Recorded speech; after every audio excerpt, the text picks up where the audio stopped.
I would like to conclude this section by drawing two conclusions. One is related to history. History in Islam is a different approach, has a different approach. It doesn't go somewhere uh, somehow towards success or fulfillment. No. History in Islam goes from bad to worst. By the end of time, everything will be bad, and it's only Jesus who will save humanity. It doesn't matter about who will save it, but the approach is that things are not improving. It's not a Hegelian approach to history. It's really, nor is it a Fukuyama type of history in the sense of and toward the good. No, it's and by Muhammad himself said many times that the best century is mine, and then the one after, and the one then the one after, then the one after. So basically, we are going downhill, and this is the Islamic, I think, approach to history. It's not a successful trend or march toward good things. It's actually the opposite. Its things are deteriorating, going from bad to worst until the last day.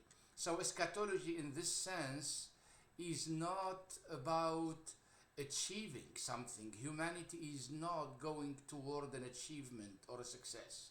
Humanity is going toward a failure. Now, why I am drawing this conclusion? Because this explains how we will understand the afterlife. So, with this eschatology as presented by Islam, which I consider the peak of monotheism, eschatology then it's presented as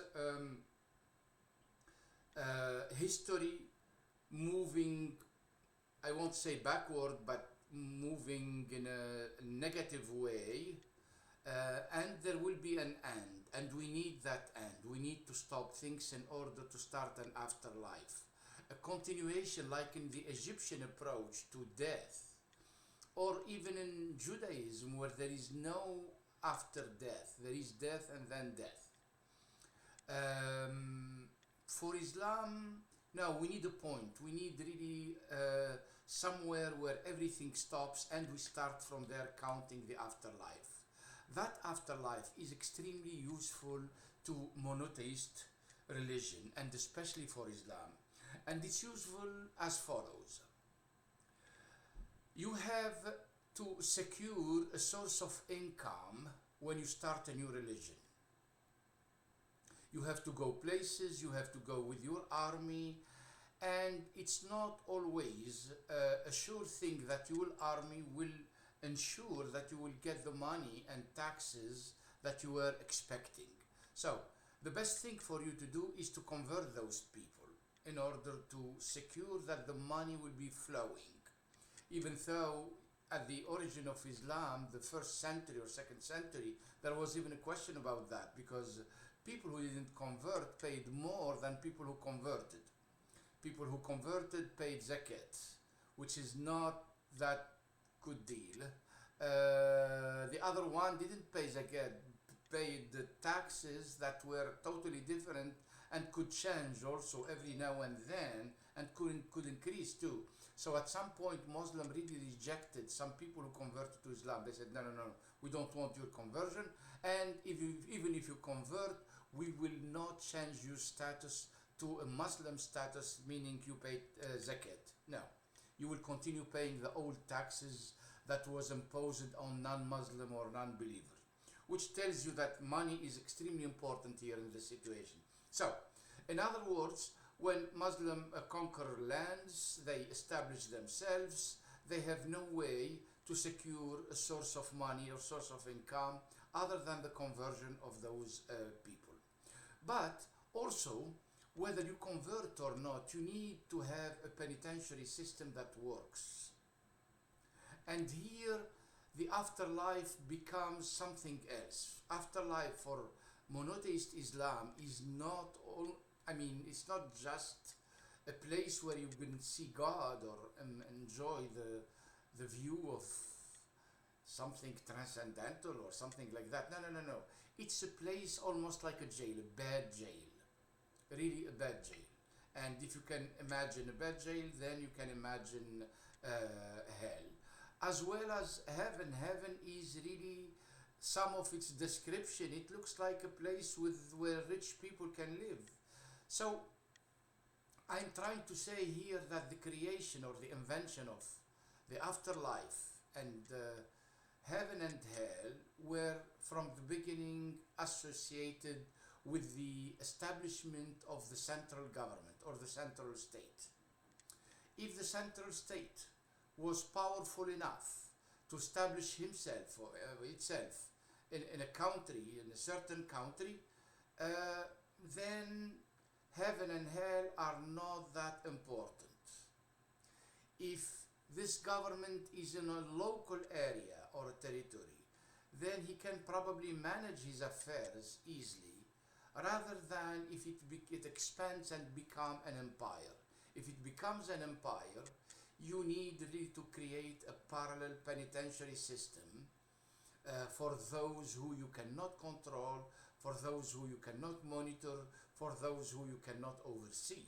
So, if you fail to put them in jail, at least tell them that they are going to go to another jail somewhere else up there.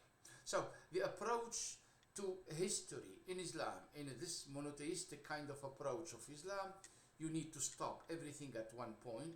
The stop is not a positive stop, it's a negative stop. It's really going bad, which justify really a solid penitentiary system, a functioning one actually. And we have some verses in the Quran talk about the number of angels who will be running the show there in hell. I mean, you wonder, why would you need to tell us that? But it's just, so Muslim will explain it as God wants us to understand that the punishment for unbelievers will be bad, but in reality now, it's a punishment for those who do not listen to the central government or the central power will be bad. And the proof is that we have prepared for them a hellish hell, basically, waiting for them. It's not really related about faith, it's mostly related about imposing the power of the central government. And let's remember here one thing. Monotheism, when they started, anytime they started, whether with Akhenaton, whether Moses somehow, or Jesus, or Muhammad, at the beginning they associated their faith with one ruler.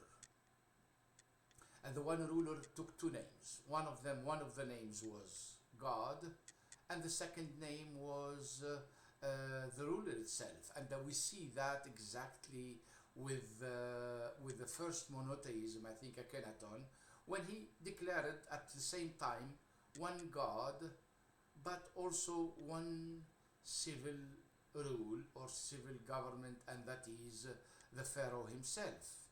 He was God too. In other words, there is he's adopting that status because they go together.